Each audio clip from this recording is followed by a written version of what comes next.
নমস্কার, নতুন বাংলা থেকে বলছি সন্ময় বন্দ্যোপাধ্যায়। আবারও এমন একটা বিষয় নিয়ে এলাম যে বিষয়টা সুপ্রিম কোর্টে মামলার রায় বেরিয়েছে গত 16 তারিখ, 16ই মে। 1 মাস পূর্ণ হলো 15 তারিখ।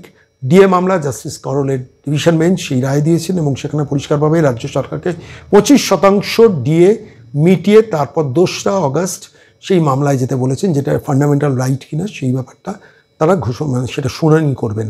অভিষেক মনু সিংভি অনেক চেষ্টা করেছেন যদি আরও পিছনো যায়, শেষ পর্যন্ত রায়টা দিয়ে দিয়েছেন 25% দিয়ে তবে রাজ্য সরকারকে যেতে হবে সুপ্রিম কোর্টে 2রা অগস্টে সেই শুনানিতে। তার আগে 15 তারিখের মধ্যে সুপ্রিম কোর্টে হলফনামা দিয়ে জানাতে হবে 15ই জুনের মধ্যে এবং 29 তারিখের মধ্যে 25% দিয়ে দিতে হবে।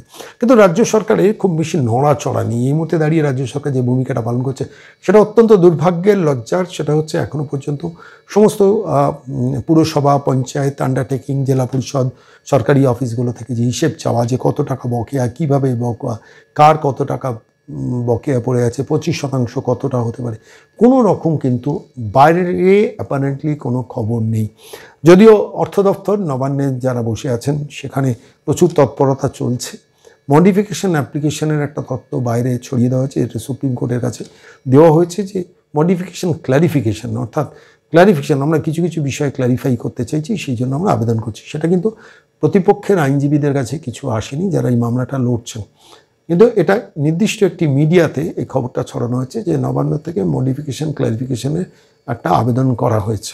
ফলত আলটিমেটলি 29 তারিখের মধ্যে টাকা না দিয়ে যদি 14ই জুলাই যখন সুপ্রিম কোর্ট খুলবে সেখানে গিয়ে যদি রাজ্য সরকারের আইনজীবী অভিষেক মনু সিংভিরা বলেন যে মডিফিকেশন ক্ল্যারিফিকেশনের জন্য আমরা তো আবেদন করেছি, সেই জন্য মহামান্য বিচারপতি আমরা ওই 29 তারিখের মধ্যে ডিএটা দিতে পারিনি, বকেয়া ডিএটা, কারণ আমাদের এই ক্ল্যারিফিকেশনটা দরকার। ধোপে টিকবে না। আইনজীবী বিকাশ রঞ্জন ভট্টাচার্য পরিষ্কার আমাকে বলেছেন, আমি প্রশ্ন করেছিলাম যে এর ফলে কী কী হতে পারে। কন্টেম্প্ট অফ কোর্ট তো হবেই। আইনজীবী বিকাশ রঞ্জন ভট্টাচার্য বলেছিলেন এসএলপিটাই বাতিল হয়ে যেতে পারে, অর্থাৎ স্পেশালি পিটিশন যেটা রাজ্য সরকারের তরফ থেকে সুপ্রিম কোর্টে করা হয়েছে সেটাই বাতিল হয়ে যেতে পারে। আমি বিভিন্ন আইনজীবীর কথা আপনাদের বিভিন্ন সময় নিয়েছি। আমি মলয় মুখোপাধ্যায়ের বক্তব্য, কনফেডারেশনের যিনি দায়িত্বে আছেন তার কথা আপনাদের শুনিয়েছি। আমি শুনিয়েছি আইনজীবী বিকাশ রঞ্জন ভট্টাচার্য কী বলেছেন সেটা শুনিয়েছি। আমি আইনজীবী বিক্রম বন্দ্যোপাধ্যায় কী বলেছেন সেটাও শুনিয়েছি। ভাস্কর ঘোষ সংগ্রামী যৌথ মঞ্চের অন্যতম মামলায় আছেন যারা, তাঁর বক্তব্য আমরা শুনিয়েছি। কিন্তু আজকে শোনাবো সরাসরি আইনজীবী ফিরদৌস শামীমের কথা। কেন তিনি কন্টেম্প্ট অ্যাপ্লিকেশন ইতিমধ্যে রেডি করার প্রস্তুতি নিয়েছেন এবং অনেকগুলো খুব পার্টিনেন্ট প্রশ্ন যেগুলো যারা ডিএ বকেয়া ডিএ পাবেন, বিভিন্ন সরকারি অফিস যারা রিটায়ার করে গেছেন সেই সব অবসরপ্রাপ্ত মানুষরা যারা পাবেন, কিংবা বিভিন্ন পুরসভা, পঞ্চায়েত, জেলা পরিষদ, গ্রাম পঞ্চায়েত, আন্ডারটেকিং, বিভিন্ন পয়েন্টে অনেকগুলো লিটিগেশনের পয়েন্ট বারবার আমাদের কাছে প্রশ্নগুলো ধেয়ে আসতো। অনেকে বলতেন যে গ্র্যান্টিনেট পায় না অথচ রোপা রুল মেনটেন করে ডিএ তারা পেতেন, রিটায়ার করে গেছেন, সেই আন্ডারটেকিংগুলো কি ডিএ পাবেন? এই প্রশ্নের উত্তর স্পষ্টভাবে দিয়েছেন কিন্তু আইনজীবী ফিরদৌস শামীম। অনেকগুলো প্রশ্নের খুব একদম টু দি পয়েন্ট উত্তর দিয়েছেন আইনজীবী ফিরদৌস শামীম। আজকের এই প্রতিবেদনে আমি আইনজীবী ফিরদৌস শামীমের ডিএ সংক্রান্ত মামলার কি হতে পারে, রাজ্য সরকারের কপালে কি দুর্ভোগ আসতে পারে সেটা সরাসরি শুনিয়েছেন। আর আমার অনেকগুলো প্রশ্ন, যে প্রশ্নগুলো বিভিন্ন সময় আপনারা আমাদের প্রতিবেদন, আমাদের অফিসে ফোন করে জিজ্ঞেস করেন বা কিংবা আমাদের হোয়াটসঅ্যাপে মেসেজ পাঠিয়ে বলেন, সেই প্রশ্নগুলো আমি আপনাদের তরফ থেকে ফিরদৌস শামীমকে রেখেছি। শেষ পর্যন্ত তার বক্তব্যটা পুরোটা শুনুন, তাহলে উত্তরটা অনেকটা আপনাদের কাছেও স্পষ্ট হবে। নমস্কার ফিরদৌস দা, সন্ময় বলছি। নমস্কার, বলুন। বলছি ডিএ 15 তারিখ হয়ে গেল, তার মধ্যে সুপ্রিম কোর্টে জানানোর কথা ছিল 4 সপ্তাহের মধ্যে। আজকে যেদিন আপনার সঙ্গে কথা বলছি ঠিক 1 মাস পূর্ণ হচ্ছে ডিএ মামলা জাস্টিস করল যে রায়টা দিয়েছিল। Point number 1। পয়েন্ট নাম্বার 2, 1 মাসের মধ্যে সুপ্রিম কোর্টে জানানোর কথা ছিল। আমরা যেটা জানলাম মডিফিকেশন অ্যাপ্লিকেশন জমা পড়েছে সুপ্রিম কোর্টে, মানে জমা পড়েছে বা জমা পড়বে ক্ল্যারিফিকেশনের জন্য।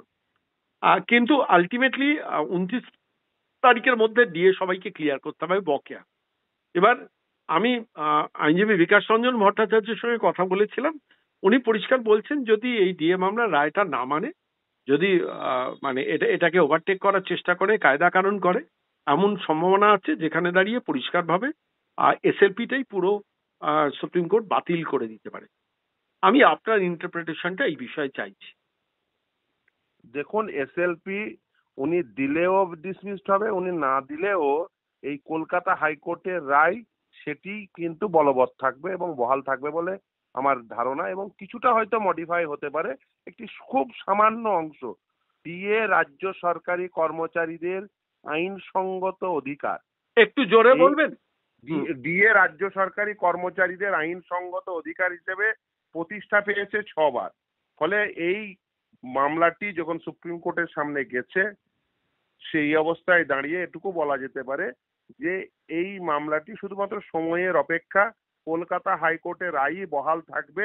এখন অন্তর্বর্তীকালীন যে নির্দেশ দিয়েছে সেই নির্দেশ মোতাবেক 6 সপ্তাহের মধ্যে 25% এরিয়া দিয়ে ওদের মিটিয়ে দিতেই হবে। যদি না দেন তাহলে কিন্তু এক আদালত অবমাননা, সেটা কিন্তু ফেস করতে হবে।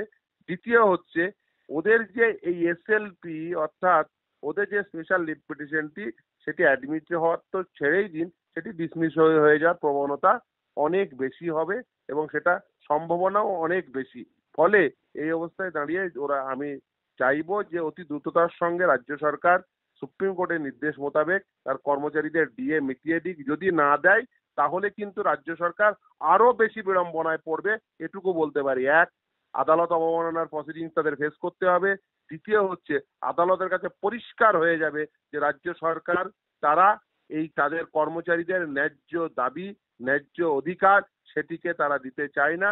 আমরা এনি হাউ রাজ্য সরকারি কর্মচারীদের যে ন্যায্য হকের যে দাবি, যে অধিকার যা প্রতিষ্ঠা পেয়েছে আদালতের দ্বারে 6 বার, সেটিকে আমরা আদায় করেই ছাড়বো। সে আদালত অবমাননার প্রসিডিংসের মাধ্যমেই হোক বা আগামীতে যদি এই মডিফিকেশন অ্যাপ্লিকেশন বলে যে বাজারে গল্প চলছে, যদিও আমি এখনো পর্যন্ত তার কপি না আমার অ্যাডভোকেট রেকর্ড পেয়েছে না আমি পেয়েছি। ফলে এই মুহূর্তে দাঁড়িয়ে যে এই বাজারে গল্প ছড়িয়ে দিতে পারেন, কিন্তু আদালতে যেহেতু রায় হয়েছে সেই রায় কখনোই আদালতে যেহেতু রায়টি রয়েছে। আপনার কাছে দুটো প্রশ্ন। মডিফিকেশন অ্যাপ্লিকেশনের কপি কি প্রতিপক্ষকে সার্ভিস করতে হয়? অবভিয়াসলি এই ক্ষেত্রে যদি আপনি মডিফিকেশন অ্যাপ্লিকেশন কপি না দেন তাহলে কি করে শুনানি হবে? আচ্ছা, এবার আপনার কাছে আমার দ্বিতীয় প্রশ্ন, সেটা হচ্ছে 29 তারিখ ডেট ওভার হয়ে যাচ্ছে। এ মাসের মধ্যে বকেয়া ডিএ সবাইকে দিতে হবে। এবার ধরুন আমি জিজ্ঞেস করছি যে গরমের ছুটি খুলছে 14ই July, if I am not wrong, 14ই জুলাই সুপ্রিম কোর্টে। এবার 14ই জুলাই এর পর মডিফিকেশন অ্যাপ্লিকেশন ক্ল্যারিফিকেশনটা কোর্টে উঠলো। রাজ্য সরকারের মনু সিংভিরা গিয়ে সেখানে গিয়ে বললো, মি লর্ড, আমরা আসলে মডিফিকেশন ক্ল্যারিফিকেশনটা চেয়েছিলাম, সেই জন্য আমরা 29 তারিখের মধ্যে দিইনি। Can that be a logic? মানে আমি বলছি আইনের চোখে can that be a logic to which can be established? একদমই না, একদমই না। শুধু তাই নয়, আদালতে যদি কন্টেম্প প্রসিডিংস হয় তাহলে আদালতের প্রথম প্রশ্ন হবে যে সেই নির্দেশটি যতক্ষণ পর্যন্ত অল্টার না হচ্ছে সেই নির্দেশটি তুমি পালন করনি কেন? তাহলে এটাই হবে আদালতের কাছে প্রথম। না সেটা ঠিক আছে, কিন্তু যুক্তিটা যদি রাজ্য সরকার দেয় যে মডিফিকেশন চেয়েছি সেই জন্য আমরা দিইনি।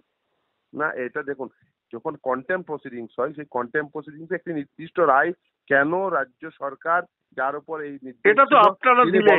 আমি বলছি মনু সিংভিদের দিয়ে মমতা বন্দ্যোপাধ্যায় কয়েক লক্ষ টাকা খরচা করে আবার আইনজীবীদের পেছনে খরচা করে আবার এই ক্ল্যারিফিকেশনের জন্য কিছুটা টাইম কিল করার জায়গাটা চেষ্টা করলেন। সেটা আইনে কোনো পারমিসিবল আছে কি? আমি মনে করি এটা লাভ হবে না, বরঞ্চ আরো বেশি। আপনি কি মনে করেন? That is not important Firdous da, আমি জিজ্ঞেস করছি আইনে কি পারমিসিবল আছে? কন্টেম্প প্রসিডিংস যখন হয় একটি নির্দেশের সাপেক্ষে, যখন একটি নির্দেশ সেটি পালন করা হয়েছে কিনা, এটা একটি টাইম বাউন্ড নির্দেশ। এই টাইম বাউন্ড নির্দেশটি যদি পালন না হয় তাহলে কিন্তু সেটা আদালত অবমাননাই হয়। এটুকু। আচ্ছা, আরেকটা ছোট প্রশ্ন, আপনাকে বিব্রত করছি অনেক রাতে বুঝতে পারছি। সেটা হচ্ছে দেখুন, ঘটনা হচ্ছে 1 মাস পূর্ণ হলো, যে 1 মাসের মাথায় সুপ্রিম কোর্টে তাদের রিপোর্টটা ফাইল করার কথা রাজ্য সরকারের। সুপ্রিম কোর্টে চুপিসারে রাজ্য সরকার কোনো কিছু ফাইল করেছে কি আপনার নজরে? আমার কাছে আমার অ্যাডভোকেট রেকর্ডের কাছে এই এখনো পর্যন্ত কোনো কপি আসেনি। আপনারা তার মানে 29 তারিখের জন্য দাদা আপনারা অপেক্ষা করছেন, তাই তো? একদমই। যেদিন পূর্ণ হয়ে যাবে সেই দিনই আমরা উপযুক্ত আইনগত পদক্ষেপ মানে কন্টেম্পটে ফাঁসাবেন রাজ্য সরকারকে। শেষ প্রশ্ন, কন্টেম্পট তো এস্টাবলিশড, যদি হয় 29 তারিখের মধ্যে ডিএ না দেয়, এবার ধরুন রাজ্য সরকার একটা চালাকি করলো, কিছু লোককে দিল কিছু লোককে দিল না, সেটাও কি কন্টেম্পটের আওতায় আসবে? দেখুন, রাজ্য সরকার যদি মনে করে সুপ্রিম কোর্টের নির্দেশের কোনো অংশকে নিজের মতো করে ইন্টারপ্রিট করব, হুম তাহলে হুম সেটাও কিন্তু কন্টেম্পচুয়াস অ্যাক্ট। অতএব আমরা সেটাও যদি আপনারা দেখি, কোর্টে জানাবেন, ধরুন একদম একটা অংশকে দিল, আন্ডারটেকিং গুলোকে দিল না। অবভিয়াস যেটি রায়ের অন্তর্ভুক্ত যারা যারা হবেন তাদের প্রত্যেককে দিতে হবে, এবং রোপা রুলস অনুযায়ী যারা যারা মাইনে পান তাদের প্রত্যেককে দিতে হবে। আমি ফিরদৌসদা আরেকবার আপনাকে ডিস্টার্ব করছি এটা নিয়ে। ধরুন আমি বলছি রাজ্য সরকারের ডাইরেক্ট কর্মচারী, তাদের ডিএটা 25% বকেয়া দিয়ে দিলেন 2008 থেকে 2019 পর্যন্ত দিয়ে দিলেন। স্কুল টিচার, পুরসভার কর্মচারী, পঞ্চায়েত, আন্ডারটেকিং বলেন যে ওদের ব্যাপারটা আমরা ক্লারিফিকেশন চেয়েছি বলে আটকে রাখলেন, সেটাও কন্টেম্পটের আওতায় আসবে? দেখুন, এখনো পর্যন্ত রোপা রুল 2009 অনুযায়ী যারা যারা বেতন পান তাদের প্রত্যেককে দেওয়া উচিত, বা ওই প্রিন্সিপাল যাদের না, উপরে আমি adopt বলছি করেছে। আপনারা কি তাদের ব্যাপারটা কন্টেম্পটের আওতায় আনবেন? আমরা যখন দেখব যে আগে কি ব্যবস্থা নিচ্ছে সেই অনুযায়ী আমরা ব্যবস্থা নেব। তার মানে কারণ আমি হচ্ছে- আমি এটা এটা দর্শকদের আশ্বস্ত করতে পারি যে এক শ্রেণীর লোককে দিয়ে একটা ছলনা করলো মমতা বন্দ্যোপাধ্যায় সরকার যেটা করেন, কিছু লোককে দিয়ে বলে এই তো আমরা দেওয়া শুরু করেছি, মাই লর্ড ক্লারিফিকেশন চেয়েছি, সেই জন্য আমরা পুরসভা, পঞ্চায়েত, আন্ডারটেকিং, জেলা পরিষদ, গ্রাম পঞ্চায়েত এগুলোকে আমরা দিইনি, এইটা ব্যাপারে আপনাদের ক্লারিফিকেশন চাইছি বলে একটা টাইম নিয়ে নিল, টাইম স্পেস কিল করলো, সেটাও কন্টেম্পটের আওতায় আসতে পারে তো? অবশ্যই অবশ্যই। দেখুন, ইন্টারপ্রিটেশন আমরা করার চেষ্টা করব যে যাতে যারা যারা এই রোপা রুল অনুযায়ী বেতন পান বা রোপার প্রিন্সিপাল অনুযায়ী বেতন পান তাদের প্রত্যেককে যাতে দেওয়া যায়, সেই জন্য আমরা আইন আপনি এটা খুব ইন্টারেস্টিং অ্যাঙ্গেল তুললেন। সরকারি কর্মচারী বা রিটায়ার্ড সরকারি কর্মচারীদের কাছে এই অ্যাঙ্গেলটা খুব ইম্পর্টেন্ট। আমি তাদের দেখুন, আমি আপনাকে আরেকটু পরিষ্কার করে দিই। আমি একটু বলে নি ফিরদৌস দা, এটা অ্যাজ পার রোপা রুলস যারা মাইনে পান, ধরুন গ্র্যান্টিং প্রিন্সিপাল অনুযায়ী যারা মাইনে প্রিন্সিপাল অনুযায়ী, এটা আমি ধরতে চাইছি, গ্র্যান্টিনেট পায় না, নিজস্ব তহবিল থেকে তারা মাইনে দেন, কিন্তু রোপা রুল অনুযায়ী তারা ডিএটা পেতেন এতদিন, তারাও আওতায় আসবেন তো? অবভিয়াসলি তারা প্রিন্সিপাল অনুযায়ী পান। আপনি তো একই রুলস ধরুন, একই সেন্টেন্স লেখা আছে, সেই এবার প্রতিষ্ঠান ভিন্নতর, কিন্তু ওই যে এতে একই সেন্টেন্স লেখা আছে, একই তার ইন্টারপ্রিটেশন হয়, তাদেরকে আপনি বাধ্য করতে পারেন না আদালতে যেতে। তার কারণ সুপ্রিম কোর্টের রিসেন্ট জাজমেন্ট সেই কথাই বলে। আমি সুপ্রিম কোর্টের একটি রিসেন্ট জাজমেন্টের কথা বলি, যে রিসেন্ট জাজমেন্ট বলছে যে প্রতিটি নাগরিককে বাধ্যতামূলকভাবে তুমি কোর্টে আনতে পারো না যদি কোনো আর্টিকেল 12 অথরিটি সে যদি কোনো ভুল করে, যদি আইনগতভাবে ভুল করে, এবং সেটি যদি সুপ্রিম কোর্ট আইনগতভাবে সেই আইনটি প্রতিষ্ঠা করে দেয়, তারপরে প্রতিটি নাগরিককে সুপ্রিম কোর্টে বা কোনো সাংবিধানিক আদালতে যাওয়ার কোনো প্রয়োজন নেই। সুপ্রিম কোর্টের রিসেন্ট ভার্ডিক্ট সেই কথাই বলে।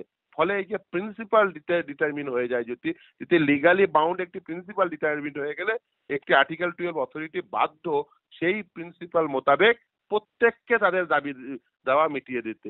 যদি না করেন তাহলে সেটা কিন্তু সুপ্রিম কোর্টের নির্দেশের অবমাননা। বারবার শেষ প্রশ্ন বলে শেষ প্রশ্ন করছি, আমার সত্যি এবার শেষ প্রশ্ন করছি যে এই রায়টা যদি 29 তারিখের মধ্যে মান্যতা না দেন, তাহলে কন্টেম্প্ট অফ কোর্টে যদি প্রমাণিত হয় যে হ্যাঁ সত্যি ওদের রায়টা অমান্য করেছেন, জেলে যাবে যারা যারা দায়িত্বে আছেন, বিশেষ করে মুখ্য সচিব এবং ফিনান্স সেক্রেটারি, তাদের মানে মনোজ ভার্মা ফিনান্স সেক্রেটারি জেলে যাওয়ার জন্য তৈরি হবেন কন্টেম্প্ট হলেই, তাই তো? যদি কন্টেম্পচুয়াস অ্যাক্ট করেন তাহলে অবভিয়াসলি আদালতের নির্দেশ না মানলে আর এই কন্টেম্প প্রসিডিংসে সে কথাই বলে, কন্টেম্পটের শাস্তি সেটাই। আপনারাও সেটা ডিমান্ড করবেন তো? অবভিয়াসলি কন্টেম্পটের প্রভিশনই তাই। অনেক ধন্যবাদ ফেরদৌস দা, অনেক ধন্যবাদ, খুব মূল্যবান মতামত দিলেন। বহু অবসরপ্রাপ্ত সরকারি কর্মচারী এইসব পয়েন্টগুলো আমাদের কাছে জানতে চান, সেটাই আপনার কাছে প্রশ্ন করলাম, খুব সুন্দর উত্তর দিলেন। ভালো থাকবেন ফেরদৌস দা, অনেক ধন্যবাদ, নমস্কার।